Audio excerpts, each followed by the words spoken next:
요한복음 산책 제4권 제2부죠. 근데 이제 2부가 첫 번째 고별사가 세 가지가 있는데 첫 번째 고별사입니다. 그 첫 번째 고별사의 절반 1번부터 5번까지 이렇게 하는 시간이 되겠습니다. 13장에서부터 16장까지 고별사, 예수님께서 긴 고별사를 하시는데, 그리고 17장에 고별 기도가 있어요. 근데 이제 이 요한복음의 중요한 신학이 다 들어가 있는 그런 내용이라서 아주 중요한 것입니다. 세 번의 고별사가 있는데 이 세 번의 고별사가 각각 그 시대적인 상황에 따라서 이렇게 고별사가 이렇게 이루어졌다라고 그렇게 송목모 신부님께서 말씀하십니다. 첫 번째 고별사, 두 번째 고별사, 세 번째 고별사가 있습니다. 근데 그것이 뭐냐면은 예수님께서 돌아가신 거는 정확하게 보면 한 5년 정도, 6년 그렇게 보통 봐요. 전문가들이. 우리는 보통 예수님이 33살에 돌아가셨으니까 그 정도 보는데 정확한 건 아니고 전문가들은 오히려 역사를 따져보니까 한 플러스 3년 정도 안 되겠나 이렇게 생각하시는 것이죠. 예. 그래서 그 돌아가시고 난 다음에 요한복음이 쓰여지는 것이 한 90년경. 근데 그 사이에 이렇게 각각 세 번의 그런 시대적 상황이 있었습니다. 그래서 그 시대적 상황을 반영하는 것이죠. 그래서 첫 번째 고별사의 그 배경이 된 것은 그 예수님께서 돌아가시고 난 다음에 많은 신자들이 초대교회의 이 그리스도교 공동체원들은 예수님의 재림이 곧 일어나는 일로 기다렸던 것이죠. 그런데 10년이 지나도 20년이 지나도 30년이 지나도 안 오시는 것이죠. 그래서 거기에서 많은 초대교회 공동체원들이 혼란스러웠겠죠. 그죠? 이게 뭘까? 그것에 대해서 이제 응답해야 되는 필요가 있는데 그것이 바로 이 첫 번째 고별사 안에 그 배경이 이렇게 깔려져 있다. 그리고 두 번째 고별사는 제가 그전 강의에서 한두 번 정도 이렇게 말씀드렸듯이 유다인들의 공동체, 유다인들은 지금도 이스라엘 가니까 제 눈에는 아주 그것이 선명하게 들어왔는데 유다인들은 그 공동체가 굉장히 잘 되어져 있어요. 그러니까는 아이들 학교에 이렇게 아이들을 보내놓으면 그 부모들이 또 모여서 또 뭐 하고 하는 그 공동체가 굉장히 중요한 것이죠. 유다교 공동체에서 예수 그리스도를 믿는 유다인들이 추방되는 사건, 그것이 이제 그 90년경에 있었던 그 얌니아라는 곳에서 그 유다교의 랍비들이 모여서 결정을 한 중요한 사건인데, 거기서 자기네들 내부 결속을 위해서 이제 위기가 닥치니까 이제 예루살렘 성전이 파괴되고 다 쫓겨나고 하니까 자기네들의 내부 결속을 다지기 위해서 유다인들이 예수 그리스도를 믿는 모든 유다인들을 추방하는 사건이 벌어지는 것이죠. 그것이 이제 바로 두 번째 고별사의 시대적 배경이라고 이렇게 설명하시고, 세 번째 고별사는 이제 바로 로마의 박해가 시작되는, 로마 식민지 시대였으니까 로마의 박해 안에서 정말 위기 상황이죠. 그래서 예수님이 십자가 죽음을 통해서 로마를 상징하는 세상에 대해 궁극적인 승리를 이루신 그런 것이었기 때문에 두려워하지 말라라는 그 메시지가 이 세 번째 고별사 안에 담겨져 있는 것이죠. 그래서 첫 번째, 두 번째, 세 번째 고별사, 세 개의 고별사로 이루어져 있다는 것 여러분들께서 이렇게 기억하시면 좋겠어요. 그래서 초대교회 때는 그 재림이라는 문제가 굉장히 이렇게 핫 이슈였습니다. 저희들도 지금 미사경본의 재림에 대한 부분을 꼭 빠지지 않고 읽고 있지 않습니까? 여러분들 기억하시죠? 미사 때 어느 때 읽는지 기억하십니까? 예, 복된 희망을 품고 구세주 예수 그리스도의 재림을 기다리게 하소서라고 매 미사 경본에서 저희들이 읽고 있습니다. 재림이라는 문제가 초대교회 때는 아주 절박한 문제였고, 그런데 이제 차츰 초대교회가 깨달아가는 것이죠. 예수님께서 재림 얘기를 하셨는데 이것이 금방 일어나는 것이 아니구나라고 교회가 깨달아가는 것이죠. 그래서 그 때와 그 방법은 아무도 모른다. 이제 우리가 교회가 이제 지금 공식적으로 이렇게 얘기하는 것은 그런 것인데, 초대교회 때는 조금 다르게 이렇게 이해를 했던 것 같아요. 그래서 이런 재림의 문제가 있는 것이죠. 그리고 지금도 아마 우리 신자들에게, 많은 분들에게 그 재림의 문제, 개신교회도 그렇고 가톨릭 교회 안에도 어떤 우리가 공심판이라는 그런 개념으로 우리가 많은 분들이 재림을 기다리고 있고, 또 그때가 언젠지 이렇게 궁금해 하시는 분들이 많이 있는 것 같습니다. 특히 개신교 신자들하고 이렇게 대화할 때 그걸 좀 많이 느꼈는데, 좌우간 가톨릭 교회의 기본적인 그 방침이라기보다는 교리는 그 때와 시간과 방법은 우리 잘 모른다. 하나님 손에 맡겨져 있는 것이다. 이렇게 하는 것이죠. 근데 초대교회 때는 그것을 금방 일어나는 사건으로 기다렸고, 그래서 일어나지 않으면서 그 믿는 사람들 안에서 생겨나는 그 혼란 때문에 이 첫 번째 고별사 안에 그것이 이제 그 내용이 담겨져 있는 것이죠. 위기 상황에서 예수님이 제자들을 고아처럼 내버려 두지 않고 다시 돌아오실 것인데 성령을 통해 함께 하신다라는 메시지가 첫 번째 고별사 안에 깔려 있는 것이죠. 자, 그러면 또 여기서 여러분들이 생각해야 될 것들이, 그러면은 이 성서가 사람들이 첫 번째, 두 번째, 세 번째 시대적 상황을 갖고서 그것의 필요에 의해서 편집되어졌다면 이거는 인간의 창작물이 아닌가라는 질문이 생겨날 수 있는 것이죠. 그죠? 근데 그 복음서는, 요한복음은 또 다른 복음서 그런데, 공간복음에서는 예를 들면 하나가 이런 것이죠.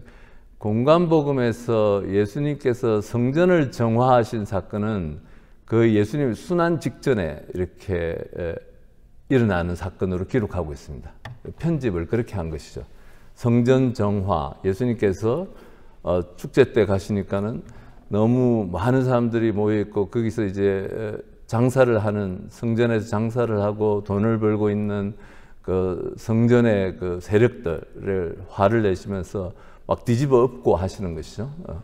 그래서 그것이 이제 공간복음에서는 순환 직전에 일어나는데, 요한복음에서는 3장 예수님의 공생활 초기에 일어나는 것이죠.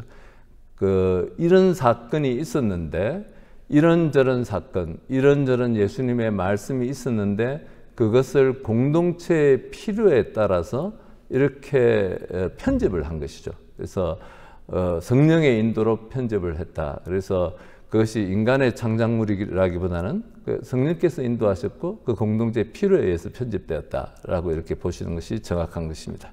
그래서 여전히 하나님의 말씀이다라는 것이죠. 그래서 어떤 사람들은 성서가 어떻게 기록되었는가라는 얘기를 할 때 어떤 한 사람이 성령이 충만해서 받아쓰기 했다라고 하는데, 그거는 성서를 조금만 공부한 사람들한테는 그거는 맞지 않는 이야기일 것이죠. 그래서 그 시대의 필요에 따라서 편집되어지고, 그리고서는 그 편집된 것들이 예수님의 또 구세주 그리스도의 하느님의 이 구원 계획과 관련해 가지고 오류가 없다. 하느님의 구원 그 메시지, 구원의 기쁜 소식으로서 오류가 없다라고 교회가 공식적으로 선포했고, 그것을 우리가 믿고 있는 것입니다.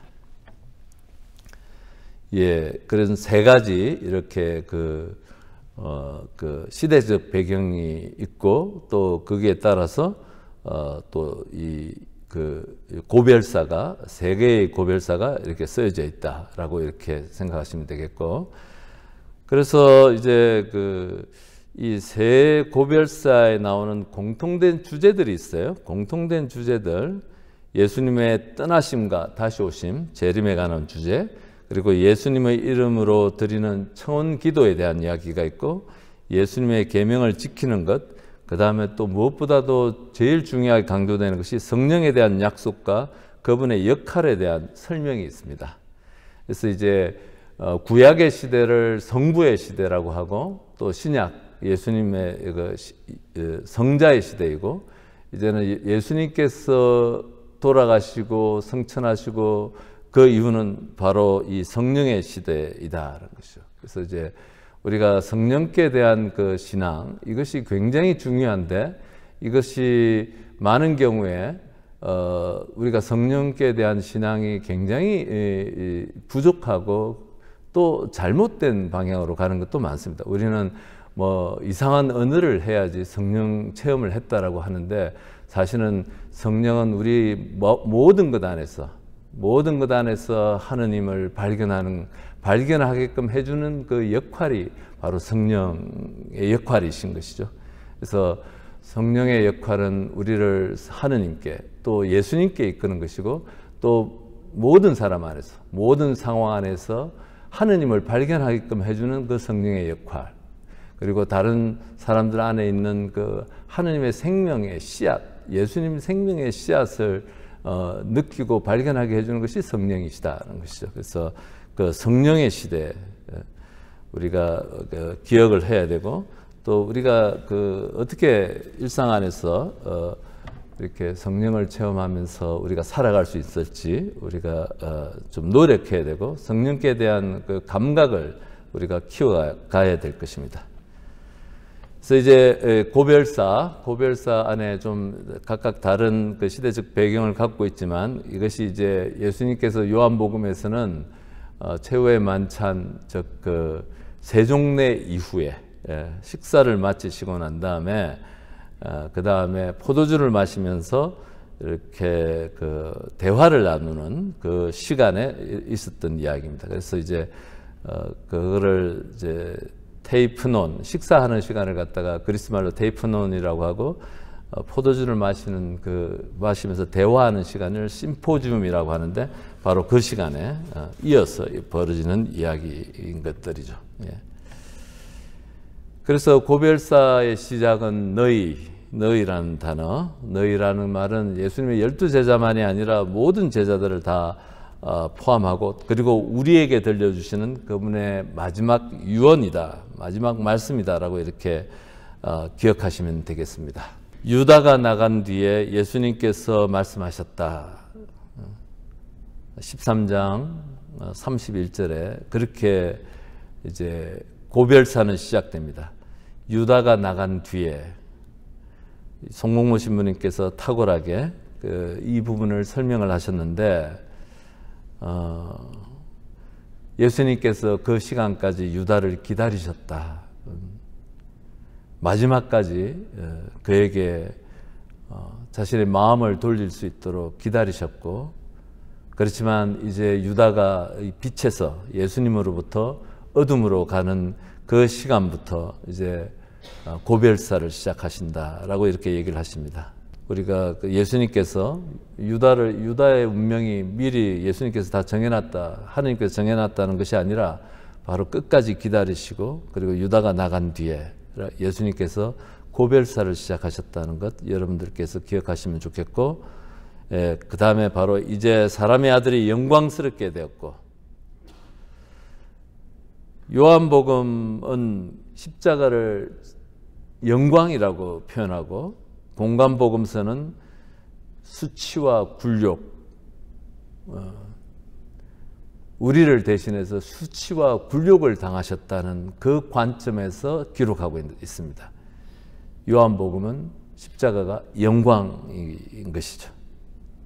그래서 이제 영광은 바로 그 예수님의 십자가 사건이고, 근데 우리가 이 십자가를 바라보면서 신앙 안에서 또 성당에 미사 때마다 우리 제대에 너무 아름다운 큰 십자가, 대형 십자가 걸려져 있는데, 이 십자가를 바라다 보면서 우리가 생각돼야 되는 것들은 예수님께서 받으셨던 수치와 굴욕, 우리 대신 우리를 위해서 우리에게 빛과 희망, 우리가 삶 안에서 겪고 있는 모든 그런 어둠들, 그것을 대표하는 것으로서 십자가를 바라봐야 되겠지만, 또 한편으로는 예수님께 영광을 드리는 그 십자가, 즉 우리가 일상 안에서 또 공동체 안에서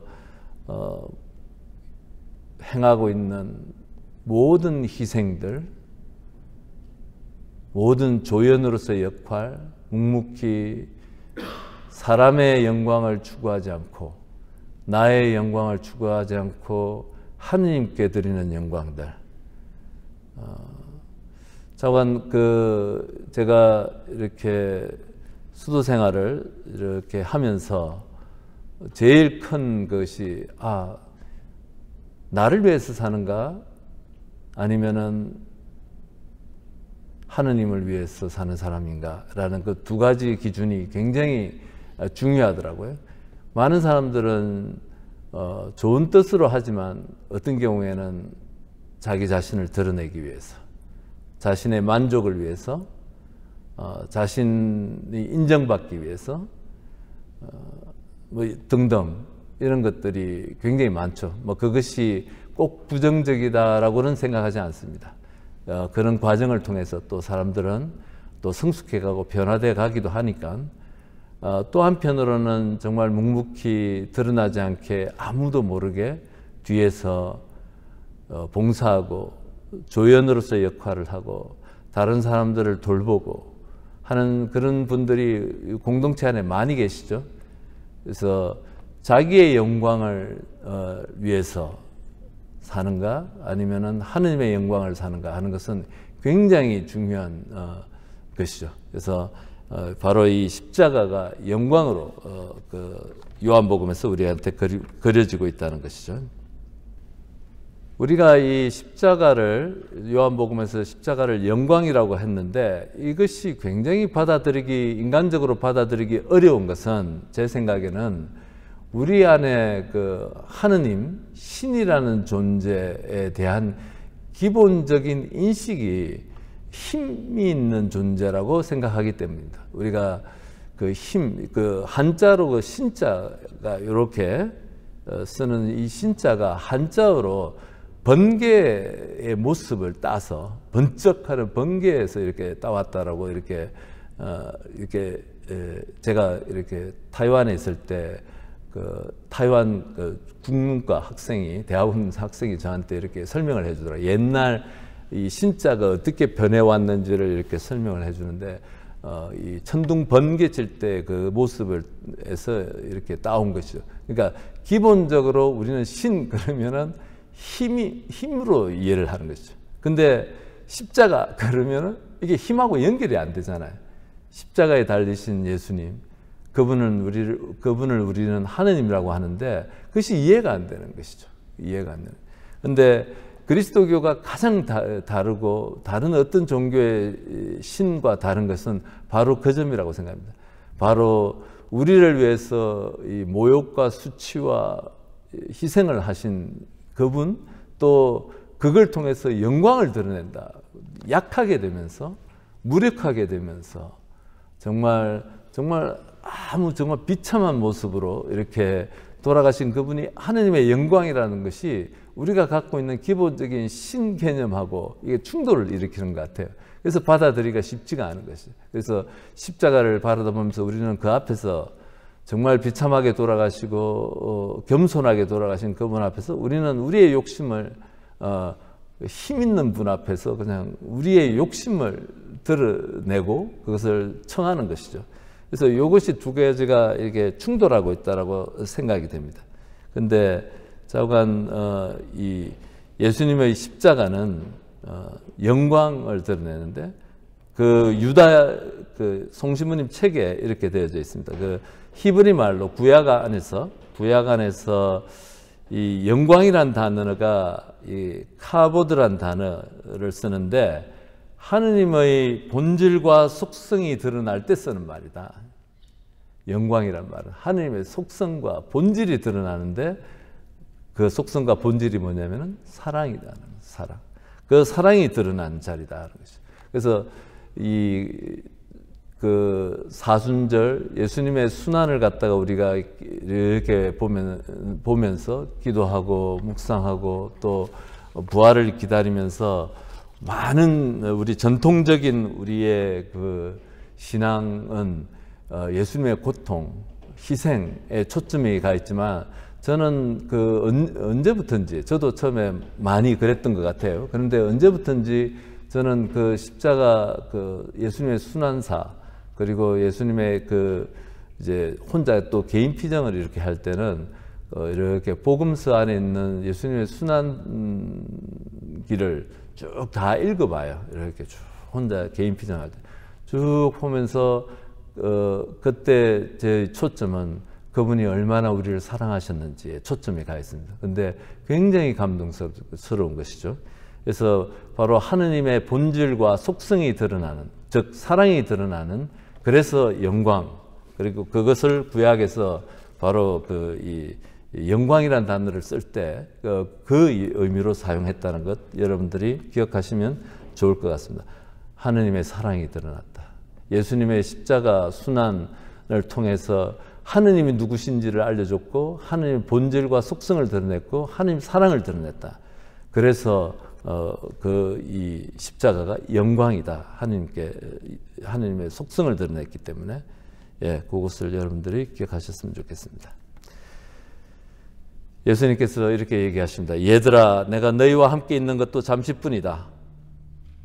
얘들아라는 단어는 요 단어가 유일하게 복음서 안에서 유일하게 여기서만 사용되는 단어이고 굉장히 친밀한 단어이다 라고 이렇게 송목모 신부님께서 설명하시는데 실제로 이 단어의 그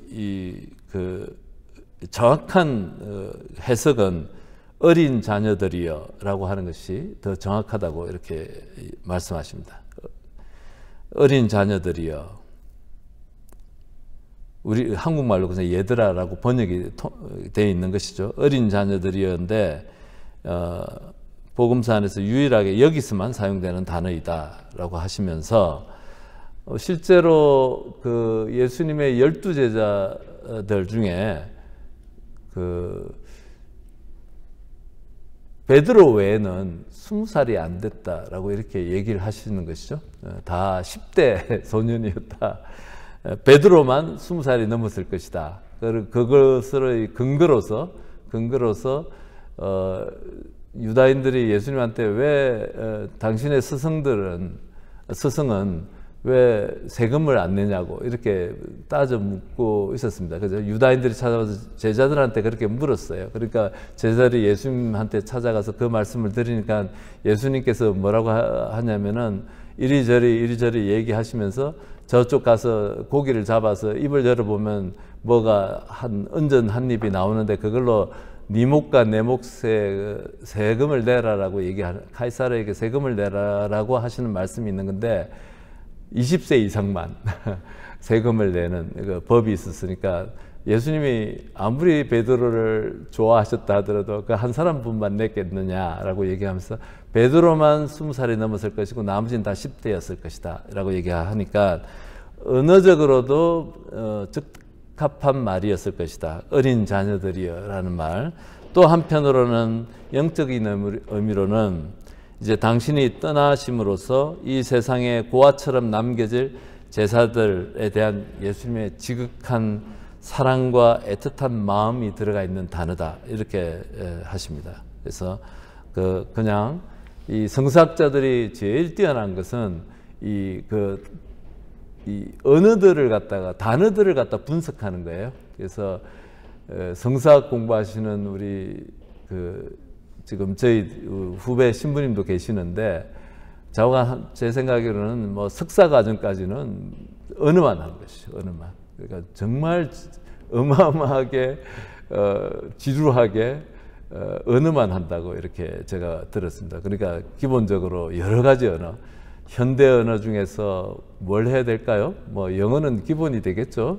그래서 뭐 또 그 프랑스어가 굉장히 중요하고 왜냐하면은 가톨릭 교회 안에서 굉장히 오랫동안 영향을 미친 학자들, 뛰어난 분들의 책들이 불어로 된 것들이 되게 많아요. 이태리어 해야 되고, 독일어도 해야 되고, 스페인어도 해야 되고, 뭐 다 해야 되는 것이고, 그것이 어디 전부 다 하겠습니까? 자원 이 고대어들도 다 해야 되는 것이죠. 그래서 자원 언어를 공부하시면서 언어 그 단어를 갖다 이 단어가 딴 데서는 어떻게 사용되고 있는지를 분석하는 것이 아주 중요한 영역입니다. 그래서 이 얘들아라는 이 단어가 딴 데서는 복음서에 딴 데서는 나오지 않는다는 것이죠. 근데 굉장히 애틋한 마음을 담고 사랑을 담고서 하시는 말씀이다 이렇게 얘기하십니다.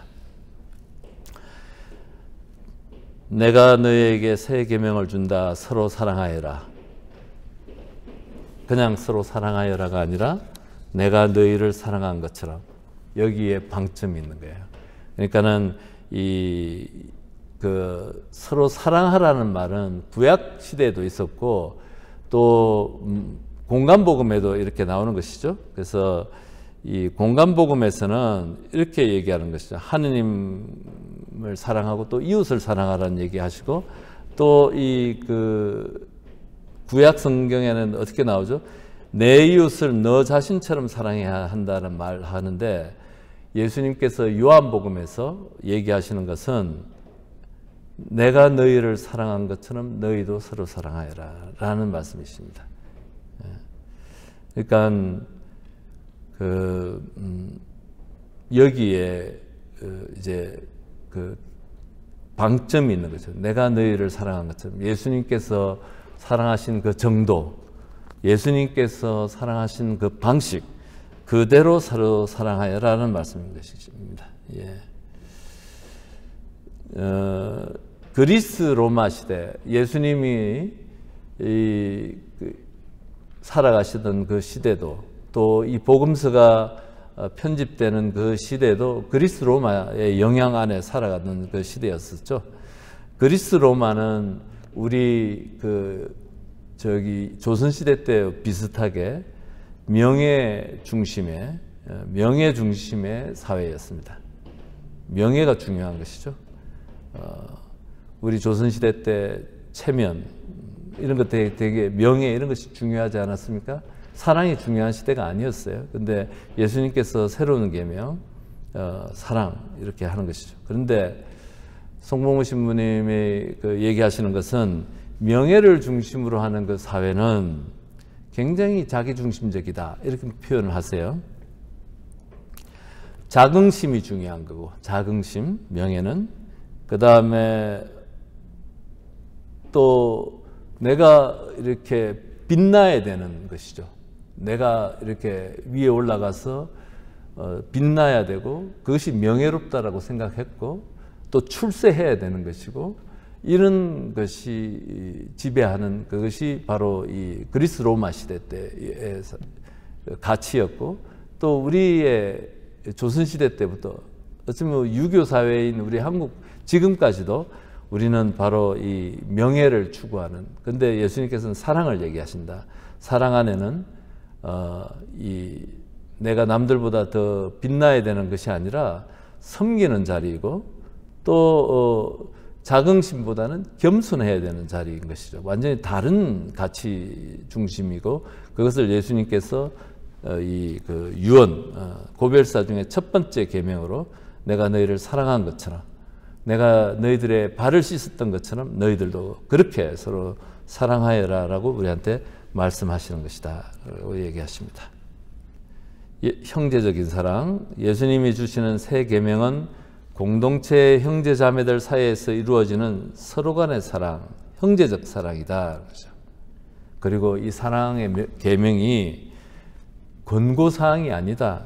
예수님께서 명령으로 이 계명을 주셨다라고 이렇게 얘기하는 것이죠. 그 문장의 표현법이 명령법으로 되어져 있다는 것이죠. 왜냐하면은 우리가 감정적으로 감정 안에서만 사랑하게 되면 우리가 형제자매들을 내가 싫은 사람들을 사랑할 수 없다라고 얘기하시는 것이죠.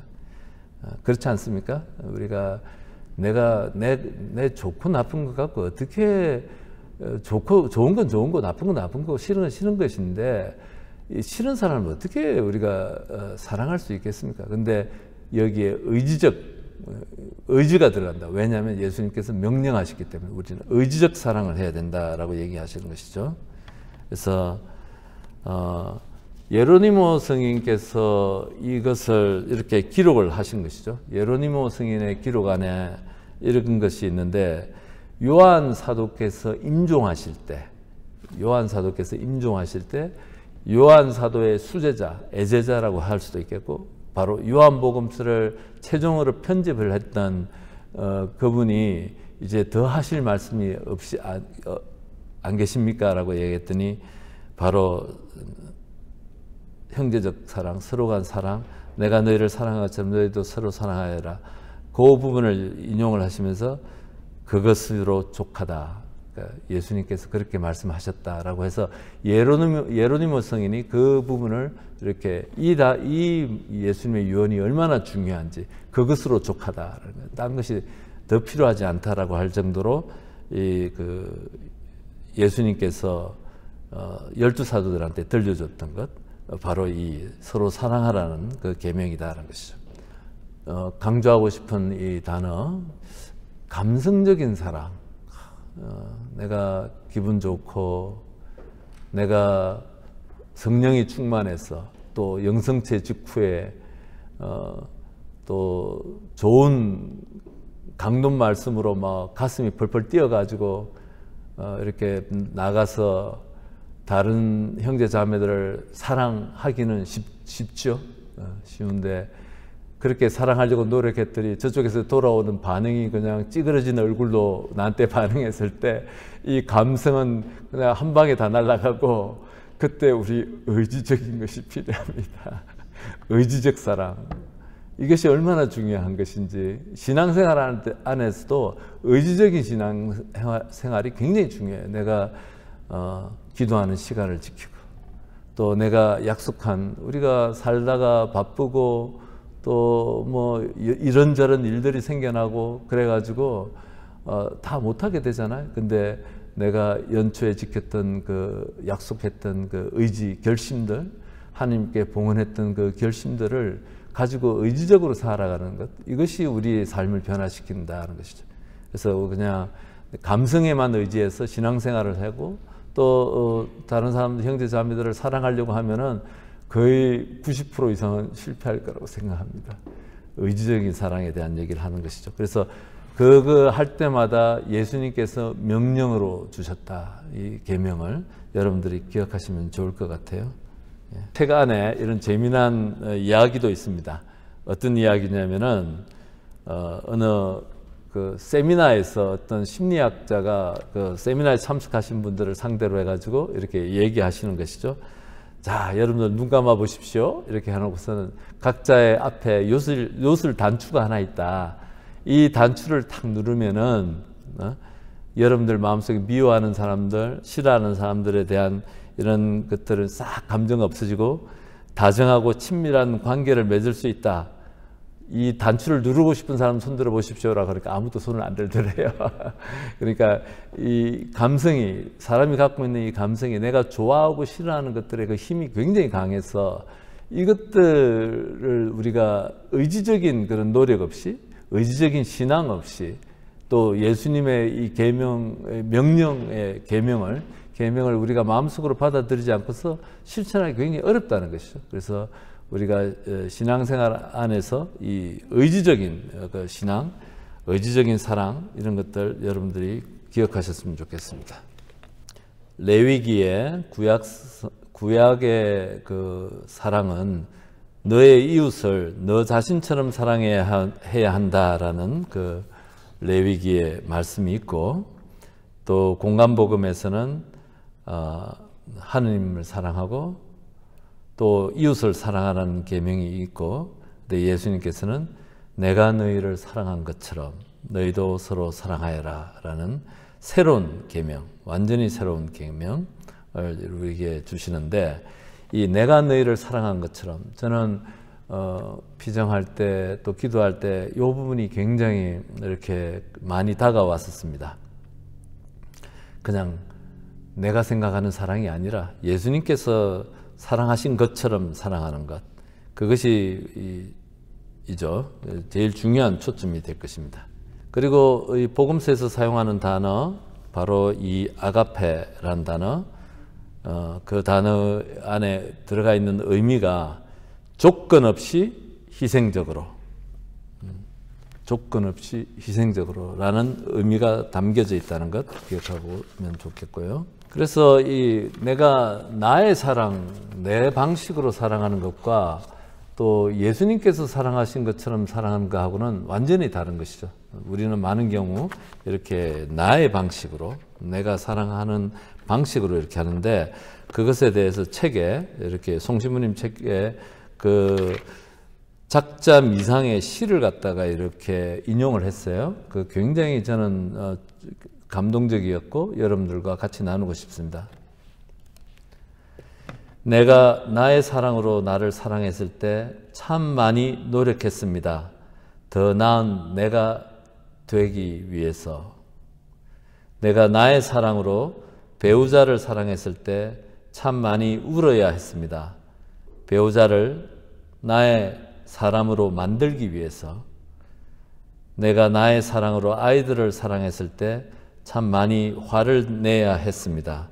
아이들을 잘 키워야 한다는 욕심 때문에. 내가 나의 사랑으로 이웃을 사랑했을 때 참 많이 참아야 했습니다. 그들을 사랑해야 한다는 윤리 때문에. 이제는 주님의 사랑으로 사랑합니다. 더 큰 사랑으로 사랑을 하니 사랑하는 일이 쉬워졌습니다. 사랑하는 일이 기쁨이 됩니다. 사랑하는 일이 감사가 됩니다. 나의 방식이 아니라 예수님의 방식, 예수님께서 사랑하신 것처럼. 그래서 우리가 제가 이런저런 강론, 강의에서 계속 반복해서 얘기하지만, 우리가 이 복음서 안에서 예수님의 사랑을 더 깊이 알아듣는 것이 우리 신앙의 그냥 제일 중요한 방향이죠. 이것이 안 생겨나면은 우리는 하느님도 모르고 예수님도 모르고 우리가 참여하고 있는 이 미사가 무슨 뜻인지 모르는 것이죠. 그냥 형식적으로 되는 거예요. 그것이 물론 그렇게라도 신앙생활을 할 수는 있습니다. 그렇지만 더 깊은 은총으로 가기 위해서는 예수님께서 사랑하셨던 그 방식, 그것을 우리가 더 깊이 알아들어야 될 것입니다. 송시무님께서 책에 이렇게 표현을 하셨습니다. 사랑이 뭐냐? 사랑은 생명을 돌보는 힘, 이렇게 표현하셨고, 생명을 주는 것, 이렇게 표현을 하셨는데 너무나 공감하는 것이죠. 이 복음서 전체의 정신이 생명을 돌보는 힘이에요. 다른 사람들, 주위 사람들, 바로 생명을 돌보는 힘. 요한복음에서 영원한 생명 얘기하지 않습니까? 영원한 생명, 하느님의 생명, 그 바로 이 생명을 돌보는 힘이고 생명을 주는 것이죠. 그래서 그렇게 표현되어 있어서 여러분들과 나누고 싶었습니다. 창세기에 아담과 하와가 선악과를 따먹고 창피해서 가리기 시작을 하지 않습니까?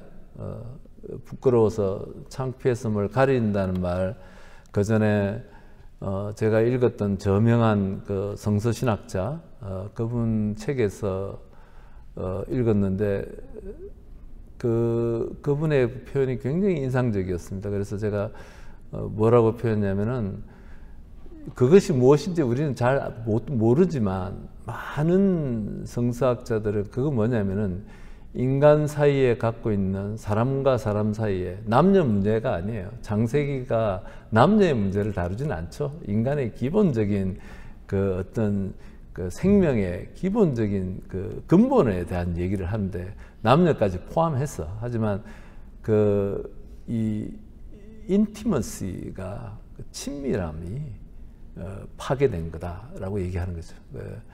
하느님과 인간의 인티머시가 깨어졌고, 또 사람과 사람 사이에 그 인티머시가 깨어지는 것, 그러니까 친밀함이죠.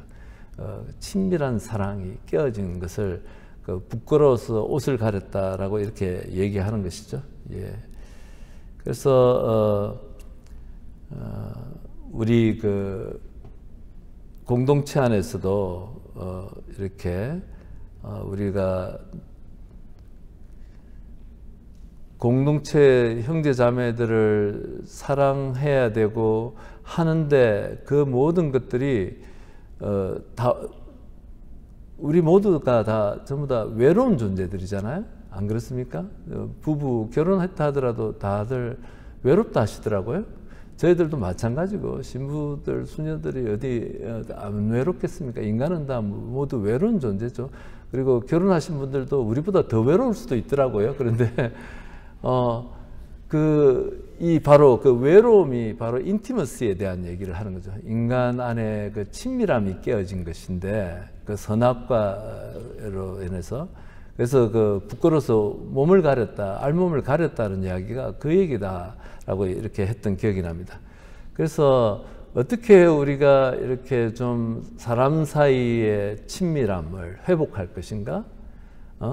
그리고 또 이렇게 그 사랑하게 될 것인가 하는 문제는 바로 근본적인 우리 질문이 되는 것이죠. 그냥 내 감성으로만 되는 것이 아니라 바로 하느님의 힘으로 예수님의 희생으로 예수님께서 십자가에서 흘리신 그 피와 그거 희생으로 우리가 그 인티머시, 그 힘을 갖고서 다른 사람들과의 그 친밀함을 회복할 수 있는 그 힘을 얻은 것이죠. 그래서 우리가 물론 그것이 완전하게 되지는 않겠지만 우리가 노력해야 되는 것이 될 것입니다. 그 10계명과 새 계명 사이에 대해서 송시무님께서 얘기하시면서 이렇게 얘기해요. 예수님께서는 아무런 조건 없이 10계명의 모든 권위를 인정하셨다.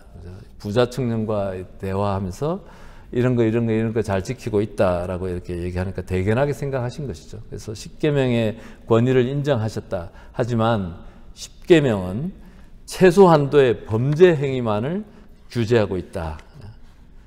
생명을 돌보는 근거 또는 시발점이 되는 것에는 부족하다. 그래서 우리가 고백성사 할 때 10계명만 갖고 하는 게 아니라 사랑하지 않았던 죄, 사랑하지 못했던 죄 고백해야 된다는 거죠. 그것이 우리의 바로 이 그리스도교의 새 계명이에요. 예수님께서 주신 계명이 사랑하라는 계명이잖아요. 근데 그걸 싹 빼고 범죄 행위들만 갖고 하면은 뭔가 빠져 있는 것이죠. 그래서 이런 것들 이제 기억해 하시면 좋겠습니다. 그래서 사랑의 계명, 제스런 행위뿐만이 아니라 사랑하지 못한 것들 우리가 고백해야 되는 것이죠. 베드로의 배반에 대한 경고를 하시는데 주님 어찌하여 지금은 주님을 따라갈 수 없습니까? 주님을 위해서라면은 저는 목숨까지 내놓겠습니다. 라고 이렇게 얘기를 하는 것이죠. 마치 얼핏 들으면 베드로의 모습은 아주 뜨거운 충성심을 갖고 있는 것 같지만 이 안에 자세히 들여다보면 그의 몸 안에 뿌리 박힌 고집과 자만 또 교만까지 하기도 하다. 마테오복음서에 보면은 모두가 당신을 다 떠나도 자기는 절대 떠나지 않겠다. 다른 사람하고 비교까지 해가면서 교만까지 한 이 베드로의 모습, 이것을 예수님은 좋게 보시지 않은 것이죠. 그래서 예수님께서 닭이 울기 전에 너는 3번이나 나를 모른다고 할 것이다. 이런 베드로, 이런 반석 위에 교회가 세워졌고 우리 모두가 인정해야 되는 것은 우리 모두 나를 포함해서 다 약한 존재들이고 이렇게 부족한 존재이고 또 나름 또 자기 방식과 고집과 또 무지와 자만과 교만이 다 있는 존재라는 거죠. 베드로도 그랬다. 이 위에 교회가 지어졌고 그래서 우리가 서로 다른 사람들을 받아들일 수 있는 여지가 이 안에 있지 않을까 생각이 됩니다. 그래서 다 거룩한 사람들, 잘난 사람들, 정말 선한 사람들만 모인 것이 아니라 부족하고 돌아서서 또 실수하고 걸려 넘어지고 하는 그 사람들이 있는 것이죠. 그래서 우리 그 사람들에 대해서 넉넉한 마음으로 좀 이렇게 볼 필요가 있겠습니다. 네, 너희 마음이 산란해지는 일이 없도록 하여라. 하나님 믿고 또 나를 믿으라 라고 얘기를 하는데, 이 성경에는 걱정하지 말라와 두려워하지 말라라는 것이 그 단어와 그 표현이 거의 1000번에 걸쳐서 나온다는 것이죠. 1000번에 걸쳐서. 예. 걱정과 두려움, 우리가 살아가면서 여러 가지 걱정과 두려움이 있잖아요. 미래에 대한 두려움, 죽음에 대한 두려움, 코로나에 대한 두려움, 또 좌우간 자녀들에 대한 두려움도 있으시더라고. 이제는 자녀들도 어린 자녀들도 아니야. 다 커가지고 이제 자녀들이 이제 다 50 가까이 됐는데도 또 걱정하고 계셔. 그러니까 이 걱정과 두려움은 하나님 나라 건설의 가장 큰 장애물이다. 우리의 신앙을 부식시켜 우리가 생명 충만한 삶을 누리지 못하게 하는 제일 큰 적이다라고 이렇게 송신부님께서 이렇게 표현을 하십니다. 영성신학자들은 걱정과 두려움을 불신앙과 동일시한다. 그러니까는 이 두려움의 fear는 그 믿음의 반대말이 fear다라고 할 정도로 이 걱정과 두려움이 이게 그냥 우리의 자연스러운 감정, 누구나 가져도 되는 감정, 이것이 아니라 신앙인들은 이것을 극복해야 되는 감정들이다라고 얘기하시는 것이죠. 예. 이것을 통해서 사탄은 우리를 하나님에게서 떼어놓고 사람들에게서 떼어놓고, 그래서 이 fear, 두려움, 긍심, 걱정이라는 이 감정은 굉장히 이기적인 감정이에요. 자기만을 바라보게 만드니까. 그래서 그 송신부님 책에 그 사탄의 중고품 가게 얘기가 있는 것이죠. 사탄이 자기가 이제 자기가 아끼는 물건들을 파는 그 중고품 가게에 딱 보니까는 어마어마하게 비싼 가격으로 딱 번쩍번쩍 빛나는데 뭐냐니까 이게 첫 번째가 탐욕, 욕심들, 끊임없이 욕심을 내게 하는 것이죠. 더 많이, 더 높이. 아담과 하와가 그 선악과가 탐스러웠잖아요. 그래서 먹음직한 거지. 그것이 얘기하는 것이 되겠고. 근데 그거보다 2배 가격으로 비싼 게 딱 옆에 하나 있는데 그 이름이 뭐냐니까 험담하는 거. 사탄의 아주 중요한 그 무기요 툴인 것이죠. 험담하는 거. 이런 걸 통해서 사람들을 하나님에게서 떼어놓는 것이죠. 그렇잖아요. 우리 험담하고 그 얘기 들으면 그 사람들이 성당에 나오고 싶지 않겠죠. 예. 그거보다 훨씬 더 비싼 가격으로 딱 옆에 또 하나 있는데, 이제 교만한 거. 우리 이런 거 고백성사에서 잘 얘기하지 않죠? 하시나요? 우리 여기 계신 분들은 다 하시는 것 같아요. 네. 근데 옆에 구석에 보니까 별 볼품 없는데 이 모든 것보다 훨씬 비싼 가격이 매겨져 있는 것이죠. 봤더니 그게 뭐냐면 근심과 걱정이더라라고 할 정도로 이 하느님에게서, 하느님 사랑에서 우리를 떼어놓고 멀리하게 하고 하는 그 아주 중요한 것이 제일 원인이 될 수 있는 것이 근심과 걱정이라는 것이죠. 예. 내 아버지의 집에는 거처할 곳이 많다. 그렇지 않으면 내가 너희를 위하여 자리를 마련하러 간다고 말하였겠느냐. 내가 가서 너희를 위하여 자리를 마련하면 다시 와서 너희를 데려다가 내가 있는 곳에 너희도 같이 있게 하겠다. 저는 개인적으로 이 말씀이 굉장히 큰 위로가 되는 말씀이에요. 우리가 죽고 난 다음에 천국에 대한 이야기들, 우리가 교리로 이렇게 저렇게 듣고 믿고 믿어야 되고 이렇게 하는 것이지만 그렇게 썩 잘 이해되지는 않습니다. 근데 저는 개인적으로 예수님께서 말씀하셨다. 이것이 굉장히 큰 위로가 되는 것이죠. 예수님께서 말씀하셨다. 내가 그렇게 사랑하는 예수님이 이렇게 말씀하셨는데 내가 잘 이해할 수 없지만은 하지만 나는 예수님께서 하셨으니까 뭔가 있겠다 이렇게 생각하는 것이죠. 그래서 예수님께서 이 말씀을 하시고 이 삶이 우리 그리스도인들의 삶의 기본적인 그 삶의 방향을 바꿔놓을 수 있는 것이죠. 그냥 죽으면 모두가 끝이다, 허무하다라고 생각을 하는 순간 우리의 삶은 그냥 여기가 이 세상에서 내가 enjoy my life죠. enjoy my life. 내가 기쁘고 즐겁게 살아야지요. 물론 우리가 그리스도인으로 사는 것도 기쁘고 즐겁게 살아야 되는 것이지만 우리는 예수님께서 가르쳐 주신 그 방법으로 기쁘고 즐겁게 사랑과 생명이 충만하게 살아가는 삶을 사는 것이죠. 이 세속적인 방법으로 기쁘고 즐겁게 사는 것은 아닌 것이죠. 희망을 갖고 살아가는 것입니다. 우리 그리스도인들은 이 세상에서 단순히 방랑객이나 떠내기가 아닌 순례자로 이렇게 살아간다라고 얘기하는 것입니다. 희망이 있는 삶과 그렇지 못한 삶 사이에 엄청난 차이가 있을 것입니다. 예, 기도 자료 우리 같이 볼까요? 네.